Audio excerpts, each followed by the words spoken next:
ఆగు, ఏం కొనుక్కున్నావురా నువ్వు జాతరలా?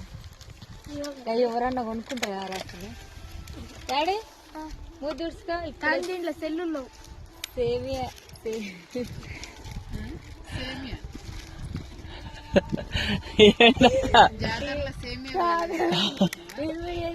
నన్ను డిస్టర్బ్ చేస్తే నువ్వు ఆగు అన్న కాంచి ఇస్తున్నావు. నేను అమ్మలు ఇటు చూడు, ఇటు చూడమ్మా బంగారమ్మా, నేనే ఈ జన్మ తోడై నువ్వే నాతోనే ఉంటే యుద్ధం అయినా నే గెలిచొస్తానే. ఏదో ఒకటి యుద్ధం పోయింది.